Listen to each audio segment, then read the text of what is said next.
इस वीडियो राਹੀਂ ਅਸੀਂ ਦੋ ਪੱਤਰਾਂ ਨੂੰ ਇਕੱਠੇ ਲਿਖਣ ਦੀ ਜਾਂਚ ਸਿੱਖਾਂਗੇ ਕਿਉਂਕਿ ਇਹ ਦੋਨੋਂ ਪੱਤਰ ਬਹੁਤ ਹੀ ਜ਼ਿਆਦਾ ਮਿਲਦੇ ਜੁਲਦੇ ਹਨ। ਜੇ ਇੱਕ ਪੱਤਰ ਲਿਖਣਾ ਆ ਗਿਆ ਤਾਂ ਦੂਜਾ ਆਪਣੇ ਆਪ ਹੀ ਲਿਖਣਾ ਆ ਜਾਂਦਾ ਹੈ। ਸਿਰਫ ਮਾਮੂਲੀ ਜਿਹੀ ਤਬਦੀਲੀਆਂ ਨਾਲ ਅਸੀਂ ਦੂਜੇ ਪੱਤਰ ਨੂੰ ਲਿਖ ਸਕਦੇ ਹਾਂ। ਪਹਿਲਾ ਜੋ ਪੱਤਰ ਹੈ ਉਹ ਹੈ ਆਪਣੇ ਵੱਡੇ ਵੀਰ ਦੇ ਵਿਆਹ ਵਿੱਚ ਸ਼ਾਮਿਲ ਹੋਣ ਲਈ ਸਕੂਲ ਤੋਂ ਛੁੱਟੀ ਲੈਣ ਲਈ ਬਿਨੇ ਪੱਤਰ। ਤੇ ਦੂਜਾ ਪੱਤਰ ਹੈ ਆਪਣੀ ਵੱਡੀ ਭੈਣ ਦੇ ਵਿਆਹ ਵਿੱਚ ਸ਼ਾਮਿਲ ਹੋਣ ਲਈ ਸਕੂਲ ਤੋਂ ਛੁੱਟੀ ਲੈਣ ਲਈ ਬਿਨੇ ਪੱਤਰ। ਪਹਿਲਾਂ ਅਸੀਂ ਪਹਿਲੇ ਪੱਤਰ ਨੂੰ ਸਮਝਦੇ ਹਾਂ। ਪਹਿਲਾ ਸਾਡਾ ਪੱਤਰ ਹੈ ਆਪਣੇ ਵੱਡੇ ਵੀਰ ਦੇ ਵਿਆਹ ਵਿੱਚ ਸ਼ਾਮਿਲ ਹੋਣ ਲਈ ਸਕੂਲ ਤੋਂ ਛੁੱਟੀ ਲੈਣ ਲਈ ਬਿਨੇ ਪੱਤਰ। ਸੋ ਤੁਹਾਡੀ ਜੋ ਸਕਰੀਨ ਤੇ ਤੁਹਾਨੂੰ ਨਜ਼ਰ ਆ ਰਿਹਾ ਹੈ ਉਹ ਇੱਕ ਪੰਨੇ ਦੀ ਤਰ੍ਹਾਂ ਹੈ। ਸੋ ਉਸ ਪੰਨੇ ਤੇ ਪੱਤਰ ਨੂੰ ਕਿਵੇਂ ਲਿਖਣਾ ਹੈ? ਸਭ ਤੋਂ ਪਹਿਲਾਂ ਸੇਵਾ ਵਿਖੇ ਖੱਬੇ ਹੱਥ ਸਭ ਤੋਂ ਉੱਪਰ, ਖੱਬੇ ਹੱਥ ਸਭ ਤੋਂ ਉੱਪਰ। ਉਸ ਤੋਂ ਬਾਅਦ ਆਉਣਗੇ ਸ਼ਬਦ ਜੋ ਉਹ ਹੈ ਕਿ ਅਸੀਂ ਸੰਬੋਧਨ ਕਿਸ ਨੂੰ ਕਰਨਾ ਹੈ, ਛੁੱਟੀ ਕਿਸ ਤੋਂ ਲੈਣੀ ਹੈ। ਸੇਵਾ ਵਿਖੇ ਤੋਂ ਬਾਅਦ ਥੋੜੀ ਜਿਹੀ ਵਿੱਥ ਦੇ ਕੇ ਮੁੱਖ ਅਧਿਆਪਕਾ ਜੀ ਕੌਮਾ ਸਰਕਾਰੀ model high school comma sector ਜਿਹੜਾ ਵੀ ਸੈਕਟਰ ਹੈ ਕੌਮਾ ਚੰਡੀਗੜ੍ਹ। ਸੋ ਇਹ ਹੈ ਕਿ ਅਸੀਂ ਸੰਬੋਧਨ ਕਿਸ ਨੂੰ ਕਰਨਾ ਹੈ। ਉਸ ਤੋਂ ਬਾਅਦ ਸ਼੍ਰੀਮਤੀ ਜੀ ਫਿਰ ਕੌਮਾ। ਇਹ ਜੋ ਪੂਰਾ ਹਿੱਸਾ ਹੈ ਇਹ ਪੱਤਰ ਦਾ ਆਰੰਭਲਾ ਹਿੱਸਾ ਹੈ। ਇਸ ਦੀ ਇੱਕ ਤਰਤੀਬ ਹੈ ਤੇ ਸਤਰਾਂ ਦੀ ਇੱਕ ਸੇਧ ਹੈ। ਤਰਤੀਬ ਹੈ ਸੇਵਾ ਵਿਖੇ ਤੋਂ ਬਾਅਦ ਜਿਸ ਨੂੰ ਸੰਬੋਧਨ ਕਰਨਾ ਹੈ ਮੁੱਖ ਅਧਿਆਪਕਾ ਜੀ ਕੌਮਾ ਸਰਕਾਰੀ ਮਾਡਲ ਹਾਈ ਸਕੂਲ ਸੈਕਟਰ ਜੋ ਵੀ ਹੈ ਕੌਮਾ ਚੰਡੀਗੜ੍ਹ ਡੰਡੀ। ਤੇ ਸ਼੍ਰੀਮਤੀ ਜੀ ਇਸ ਕਰਕੇ ਹੈ ਕਿਉਂਕਿ ਮੁੱਖ ਅਧਿਆਪਕਾ ਜੀ ਨੂੰ ਅਸੀਂ ਲਿਖ ਰਹੇ ਹਾਂ। ਤੋ ਇੱਥੇ ਜੋ ਧਿਆਨ ਦੇਣਾ ਹੈ ਉਹ ਇਹ ਹੈ ਕਿ ਇਹ ਜੋ ਤਿੰਨੋਂ ਸਤਰਾਂ ਹਨ ਇਹ ਖੱਬੇ ਹੱਥ ਇਹਨਾਂ ਦੀ ਸੇਧ ਇੱਕੋ ਹੋਏਗੀ ਜਿਵੇਂ ਤੁਹਾਨੂੰ ਸਕਰੀਨ ਤੇ ਨਜ਼ਰ ਆ ਰਿਹਾ ਹੈ।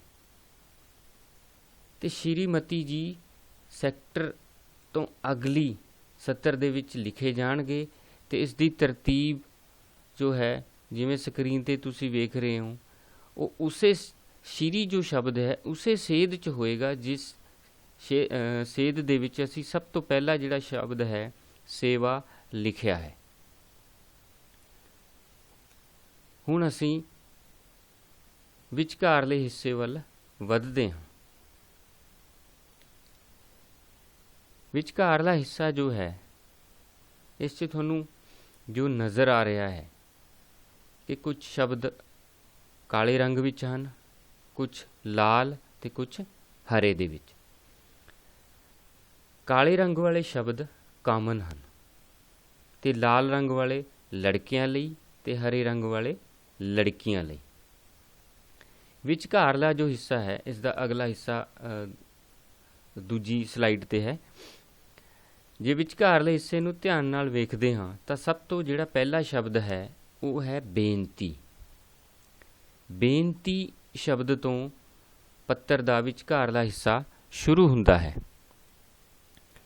ਹੁਣ ਬੇਨਤੀ ਜੋ ਸ਼ਬਦ ਹੈ ਜੇ ਤੁਸੀਂ ਸਕਰੀਨ ਤੇ ਧਿਆਨ ਨਾਲ ਵੇਖੋ ਤਾਂ ਉਸ ਦੀ ਜੋ ਸੇਧ ਹੈ ਉਹ ਮੁੱਖ ਸਰਕਾਰੀ ਤੇ ਸੈਕਟਰ ਜਿਹੜੇ ਤਿੰਨੋਂ ਸ਼ਬਦ ਨੇ ਉਸੇ ਸੇਧ ਦੇ ਵਿੱਚ ਬੇਨਤੀ ਆ ਰਿਹਾ ਹੈ। ਸ਼੍ਰੀਮਤੀ ਜੀ ਤੋਂ ਅਗਲੀ ਸਤਰ 'ਚ ਲਿਖਿਆ ਜਾਏਗਾ ਬੇਨਤੀ ਤੇ ਉਸ ਦੀ ਸੇਧ ਜਿਹੜੀ ਹੈ ਜਿਵੇਂ ਤੁਸੀਂ ਸਕਰੀਨ ਤੇ ਵੇਖ ਰਹੇ ਹੋ ਇਸ ਤਰ੍ਹਾਂ ਹੋਏਗੀ। ਹੁਣ ਆਓ ਇਸ ਹਿੱਸੇ ਨੂੰ ਸਮਝਦੇ ਹਾਂ। ਬੇਨਤੀ ਹੈ ਕਿ ਮੈਂ ਆਪ ਜੀ ਦੇ ਸਕੂਲ ਵਿੱਚ 7ਵੀਂ ਜਮਾਤ ਦਾ ਵਿਦਿਆਰਥੀ ਹਾਂ। ਲੜਕੇ ਲਿਖਣਗੇ ਦਾ ਵਿਦਿਆਰਥੀ ਹਾਂ ਤੇ ਲੜਕੀਆਂ ਦੀ ਵਿਦਿਆਰਥਣ ਹਾਂ। ਇੱਥੇ ਮੈਂ ਆਪਣੀ ਸਹੂਲਤ ਅਨੁਸਾਰ 7ਵੀਂ ਜਮਾਤ ਲਿਖਿਆ ਹੈ। ਬੱਚੇ ਆਪਣੀ ਆਪਣੀ ਜਮਾਤ ਲਿਖ ਸਕਦੇ ਹਨ, ਜਿਵੇਂ 6ਵੀਂ ਦਾ ਬੱਚਾ 6ਵੀਂ ਲਿਖੇਗਾ ਤੇ 8ਵੀਂ ਦਾ ਬੱਚਾ 8ਵੀਂ ਲਿਖੇਗਾ। ਹੁਣ ਅੱਗੇ, ਮੇਰੇ ਭਰਾ ਦਾ ਵਿਆਹ ਮਿਤੀ, ਹੁਣ ਇਹ ਬਾਕੀ ਹਿੱਸਾ ਇੱਥੇ ਪੂਰਾ ਤੁਹਾਨੂੰ ਨਜ਼ਰ ਆ ਰਿਹਾ ਹੈ, ਵਿਚਕਾਰ ਵਾਲਾ ਹਿੱਸਾ ਜੋ ਪਿਛਲੀ ਸਲਾਈਡ ਤੋਂ ਅਸੀਂ ਸ਼ੁਰੂ ਕੀਤਾ ਸੀ। ਮੇਰੇ ਭਰਾ ਦਾ ਵਿਆਹ ਮਿਤੀ 8 ਜੁਲਾਈ 2020 ਨੂੰ ਹੈ, ਕੌਮਾ, ਜਿਸ ਲਈ ਘਰ ਬਹੁਤ ਸਾਰੀਆਂ ਤਿਆਰੀਆਂ ਕਰਨੀਆਂ ਹਨ। ਫਿਰ ਕੌਮਾ, ਇਸ ਲਈ ਮੈਂ ਮਿਤੀ 6 ਜੁਲਾਈ ਤੋਂ 9 ਜੁਲਾਈ ਤੱਕ ਸਕੂਲ ਵਿੱਚ ਹਾਜ਼ਰ ਨਹੀਂ ਹੋ ਸਕਦਾ। ਲੜਕਿਆਂ ਲਈ ਹਾਜ਼ਰ ਨਹੀਂ ਹੋ ਸਕਦਾ ਤੇ ਲੜਕੀਆਂ ਲਈ ਹਾਜ਼ਰ ਨਹੀਂ ਹੋ ਸਕਦੀ ਡੰਡੀ। ਕਿਰਪਾ ਕਰਕੇ ਮੈਨੂੰ 4 ਦਿਨ ਦੀ ਛੁੱਟੀ ਦਿੱਤੀ ਜਾਵੇ ਜੀ, ਡੰਡੀ। ਫਿਰ ਜੋ ਵਿਚਕਾਰਲੇ ਹਿੱਸੇ ਦੀ ਅੰਤਲੀ ਸਤਰ ਹੈ, ਇੱਥੇ ਫਿਰ ਬਹੁਤ ਧਿਆਨ ਦੇਣਾ ਹੈ ਕਿ ਮੈਂ ਆਪ ਜੀ ਦਾ, ਇਹ ਲੜਕਿਆਂ ਲਈ ਹੈ, ਮੈਂ ਆਪ ਜੀ ਦਾ ਬਹੁਤ ਧੰਨਵਾਦੀ ਹੋਵਾਂਗਾ, ਡੰਡੀ। ਤੇ ਲੜਕੀਆਂ ਲਈ ਮੈਂ ਆਪ ਜੀ ਦੀ ਬਹੁਤ ਧੰਨਵਾਦੀ ਹੋਵਾਂਗੀ, ਡੰਡੀ। ਸੋ ਇਹ ਪੱਤਰ ਦਾ ਵਿਚਕਾਰਲਾ ਹਿੱਸਾ ਹੈ। ਹੁਣ ਅਸੀਂ ਪੱਤਰ ਦੇ ਅੰਤਲੇ ਹਿੱਸੇ ਵੱਲ ਵੱਧਦੇ ਹਾਂ। ਅੰਤਲੇ ਹਿੱਸੇ ਦੇ ਵਿੱਚ ਵੀ ਜੇ ਤੁਸੀਂ ਧਿਆਨ ਨਾਲ ਵੇਖੋ ਤਾਂ ਪਹਿਲੀ ਸਤਰ ਦੇ ਵਿੱਚ ਇੱਥੇ ਜੋ 2 ਸ਼ਬਦ ਹਨ, ਦਾ ਅਤੇ ਦੀ, ਇਹਨਾਂ ਦਾ ਰੰਗ ਲਾਲ ਅਤੇ ਹਰਾ ਹੈ। ਤੇ ਲੜਕੇ ਲਿਖਣਗੇ ਆਪ ਜੀ ਦਾ ਆਗਿਆਕਾਰ, ਕੌਮਾ, ਲੜਕੀਆਂ ਆਪ ਜੀ ਦੀ ਆਗਿਆਕਾਰ, ਫਿਰ ਕੌਮਾ। ਨਾਂ, ਜੋ ਵੀ ਲਿਖਣ ਵਾਲੇ ਦਾ ਨਾਮ ਹੈ, ਕੌਮਾ। ਰੋਲ ਨੰਬਰ, ਜੋ ਲਿਖਣ ਵਾਲੇ ਦਾ ਰੋਲ ਨੰਬਰ ਹੈ, ਕੌਮਾ। ਜਮਾਤ 7ਵੀਂ, ਡੰਡੀ। ਉਸ ਤੋਂ ਬਾਅਦ ਮਿਤੀ। ਮਿਤੀ ਜੋ ਹੈ ਉਹ ਲਿਖਣ ਲੱਗੇ ਬਹੁਤ ਧਿਆਨ ਦੇਣ ਦੀ ਲੋੜ ਹੈ। ਮਿਤੀ ਜੋ ਹੈ, ਨਾਂ ਦੇ ਬਿਲਕੁਲ ਸਾਹਮਣੇ ਖੱਬੇ ਹੱਥ ਲਿਖਿਆ ਜਾਏਗਾ। ਮਿਤੀ ਨੂੰ ਨਾਂ ਦੇ ਬਿਲਕੁਲ ਸਾਹਮਣੇ ਖੱਬੇ ਹੱਥ। ਤੇ ਮਿਤੀ ਜੋ ਸ਼ਬਦ ਹੈ ਉਸ ਦੀ ਸੇਧ ਉਹੀ ਹੋਏਗੀ ਜੋ ਸੇਵਾ ਵਿਖੇ ਤੇ ਸ਼੍ਰੀ ਮਤੀ ਜੀ ਦੀ ਹੈ। ਉਹ ਜਦੋਂ ਪੱਤਰ ਨੂੰ ਪੂਰੀ ਸਕਰੀਨ 'ਤੇ ਅਸੀਂ ਵੇਖਾਂਗੇ ਅੱਗੇ ਜਾ ਕੇ, ਇਸ ਨੂੰ ਮੈਂ ਦੁਬਾਰਾ ਫਿਰ ਤੁਹਾਨੂੰ ਵਿਖਾਵਾਂਗਾ ਕਿ ਕਿਸ ਸੇਧ 'ਚ ਇਹ ਹੋਣਗੇ ਤਿੰਨੋਂ ਹੀ। ਸੋ ਮਿਤੀ ਖੱਬੇ ਹੱਥ ਲਿਖਿਆ ਜਾਏਗਾ ਤੇ ਉਸ ਦੀ ਸੇਧ ਉਹੀ ਹੋਏਗੀ ਜਿਵੇਂ ਤੁਹਾਨੂੰ ਦੱਸਿਆ ਹੈ। ਬੇਨਤੀ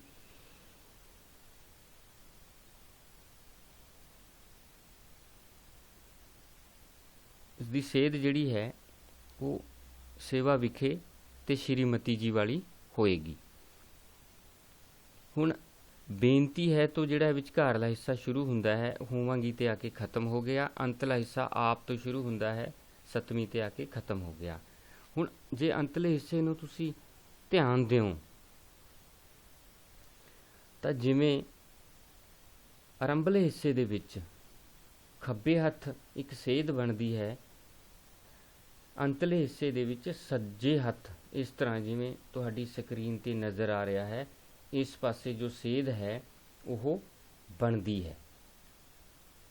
ਸੋ ਇਹ ਹੈ ਤੁਹਾਡਾ ਪੂਰਾ ਪੱਤਰ।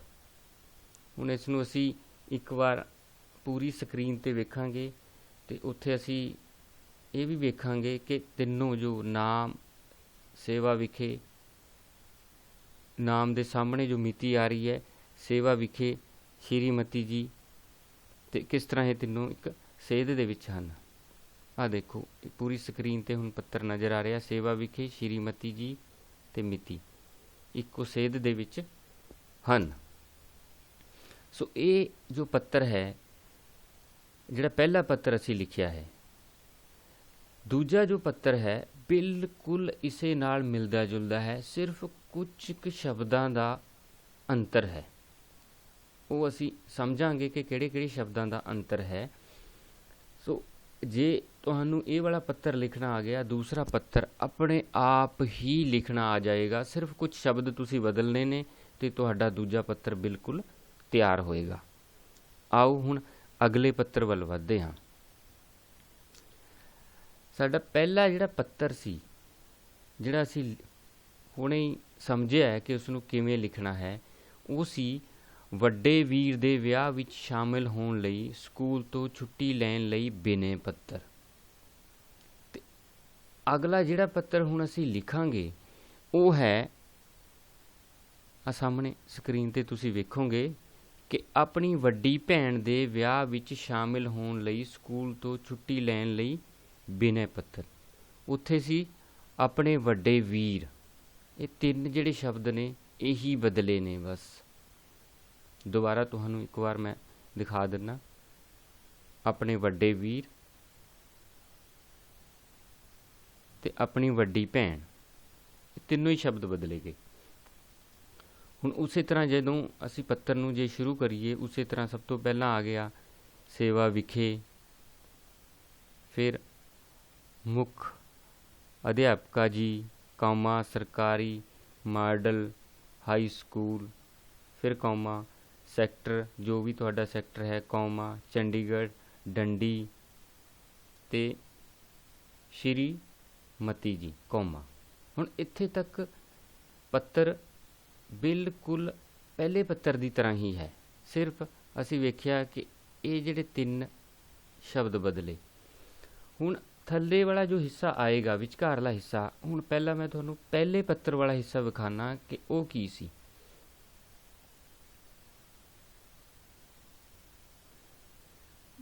ਪਹਿਲੇ ਪੱਤਰ ਦੇ ਵਿੱਚ ਹੈ ਕਿ ਬੇਨਤੀ ਹੈ ਕਿ ਮੈਂ ਆਪ ਜੀ ਦੇ ਸਕੂਲ ਵਿੱਚ 7ਵੀਂ ਜਮਾਤ ਦਾ ਵਿਦਿਆਰਥੀ ਹਾਂ ਜਾਂ 7ਵੀਂ ਜਮਾਤ ਦੀ ਵਿਦਿਆਰਥਣ ਹਾਂ, ਡੰਡੀ। ਹੁਣ ਇਹ ਹਿੱਸਾ ਬਿਲਕੁਲ ਪਹਿਲੇ ਪੱਤਰ ਵਾਲਾ ਹੀ ਰਹੇਗਾ। ਫਿਰ ਧਿਆਨ ਦਿਓ ਕਿ ਇਹ ਹਿੱਸਾ ਬਿਲਕੁਲ ਪਹਿਲੇ ਪੱਤਰ ਵਾਲਾ ਹੀ ਰਹੇਗਾ। ਜਿੱਥੇ ਤਬਦੀਲੀ ਹੋਣੀ ਹੈ ਉਹ ਹੈ ਅਗਲੀ ਸਤਰ। ਪਹਿਲੇ ਪੱਤਰ 'ਚ ਸੀ ਮੇਰੇ ਭਰਾ ਦਾ ਵਿਆਹ, ਤੇ ਇਸ ਦੇ ਵਿੱਚ ਕੀ ਆਏਗਾ, ਹੁਣ ਇਹ ਸਾਰਾ ਬਦਲ ਜਾਏਗਾ, ਇਸ ਪੱਤਰ ਵਾਲਾ ਹਿੱਸਾ ਆ ਜਾਏਗਾ। ਦੇਖੋ ਉਹੀ ਹੈ ਹਿੱਸਾ ਕਿ ਬੇਨਤੀ ਹੈ ਕਿ ਮੈਂ ਆਪ ਜੀ ਦੇ ਸਕੂਲ ਵਿੱਚ 7ਵੀਂ ਜਮਾਤ ਦਾ ਵਿਦਿਆਰਥੀ ਹਾਂ ਜਾਂ ਦੀ ਵਿਦਿਆਰਥਣ ਹਾਂ। ਇਹ ਹਿੱਸਾ ਬਿਲਕੁਲ ਪਹਿਲੇ ਪੱਤਰ ਵਾਲਾ ਹੈ। ਹੁਣ ਇੱਥੇ ਸੀ ਮੇਰੇ ਭਰਾ ਦਾ ਵਿਆਹ, ਇੱਥੇ ਦੋ ਸ਼ਬਦ ਬਦਲ ਗਏ। ਦੁਬਾਰਾ ਫਿਰ ਤੁਹਾਨੂੰ ਦਿਖਾ ਦਿੰਦਾ, ਮੇਰੇ ਭਰਾ, ਤੇ ਇੱਥੇ ਹੁਣ ਆ ਗਿਆ ਮੇਰੀ ਭੈਣ। ਇਹ ਦੋ ਸ਼ਬਦ ਬਦਲ ਗਏ। ਮੇਰੀ ਭੈਣ ਦਾ ਵਿਆਹ, ਅੱਗੇ ਸਾਰਾ ਉਹੀ ਹੀ ਚੱਲ ਰਿਹਾ ਹੈ। ਇੱਥੋਂ ਸ਼ੁਰੂ ਕਰਨੇ ਅਸੀਂ ਪਿਛਲੇ ਤੋਂ ਉਹ ਕਰਦੇ ਹੋਏ। ਮੇਰੀ ਭੈਣ ਦਾ ਵਿਆਹ ਮਿਤੀ 8 ਜੁਲਾਈ 2020 ਨੂੰ ਹੈ, ਕੌਮਾ ਜਿਸ ਲਈ ਘਰ ਬਹੁਤ ਸਾਰੀਆਂ ਤਿਆਰੀਆਂ ਕਰਨੀਆਂ ਹਨ। ਇਸ ਲਈ ਮੈਂ ਮਿਤੀ 6 ਜੁਲਾਈ ਤੋਂ 9 ਜੁਲਾਈ ਤੱਕ ਸਕੂਲ ਵਿੱਚ ਹਾਜ਼ਰ ਨਹੀਂ ਹੋ ਸਕਦਾ ਜਾਂ ਨਹੀਂ ਹੋ ਸਕਦੀ। ਕਿਰਪਾ ਕਰਕੇ ਮੈਨੂੰ 4 ਦਿਨ ਦੀ ਛੁੱਟੀ ਦਿੱਤੀ ਜਾਵੇ ਜੀ, ਡੰਡੀ। ਫਿਰ ਉਹੀ ਮੈਂ ਆਪ ਜੀ ਦਾ ਬਹੁਤ ਧੰਨਵਾਦੀ ਹੋਵਾਂਗਾ ਜਾਂ ਮੈਂ ਆਪ ਜੀ ਦੀ ਬਹੁਤ ਧੰਨਵਾਦੀ ਹੋਵਾਂਗੀ। ਹੁਣ ਜੇ ਇਸ ਪੱਤਰ ਨੂੰ ਤੁਸੀਂ ਇੰਨੇ ਹਿੱਸੇ ਨੂੰ ਧਿਆਨ ਨਾਲ ਵੇਖੋ ਤਾਂ ਸਿਰਫ ਸ਼ੁਰੂ ਦੇ ਵਿੱਚ ਜਿੱਥੇ ਸੀ ਆਪਣੇ ਵੱਡੇ ਵੀਰ, ਉਹਦੀ ਥਾਂ ਹੋ ਗਿਆ ਆਪਣੀ ਵੱਡੀ ਭੈਣ, ਤੇ ਇੱਥੇ ਜੋ ਸੀ ਕਿ ਮੇਰੇ ਭਰਾ ਦਾ ਵਿਆਹ, ਇੱਥੇ ਹੋ ਗਿਆ ਮੇਰੀ ਭੈਣ ਦਾ ਵਿਆਹ। ਸਿਰਫ ਇੰਨਾ ਹਿੱਸਾ ਹੀ ਬਦਲਿਆ ਹੈ। ਹੁਣ ਅੰਤਲੇ ਹਿੱਸੇ ਵੱਲ ਅਸੀਂ ਚੱਲਦੇ ਹਾਂ। ਉਸੇ ਤਰ੍ਹਾਂ ਆਪ ਜੀ ਦਾ ਆਗਿਆਕਾਰ ਜਾਂ ਆਪ ਜੀ ਦੀ ਆਗਿਆਕਾਰ, ਕੌਮਾ, ਨਾਂ, ਜੋ ਵੀ ਲਿਖਣ ਵਾਲੇ ਦਾ ਨਾਮ ਹੈ, ਫਿਰ ਕੌਮਾ, ਰੋਲ ਨੰਬਰ, ਜੋ ਰੋਲ ਨੰਬਰ ਹੈ, ਕੌਮਾ, ਜਮਾਤ 7ਵੀਂ, ਡੰਡੀ, ਮਿਤੀ। ਬਾਕੀ ਸਭ ਤਰਤੀਬ ਬਿਲਕੁਲ ਉਹੀ ਹੈ। ਇੱਕ ਵਾਰ ਫਿਰ ਇਸ ਪੱਤਰ ਨੂੰ ਤੁਹਾਨੂੰ ਦੁਬਾਰਾ ਵਿਖਾਉਂਦਾ ਹਾਂ ਕਿ ਤਬਦੀਲੀ ਕਿੱਥੇ ਕਿੱਥੇ ਆਈ ਪਹਿਲੇ ਪੱਤਰ ਨਾਲੋਂ।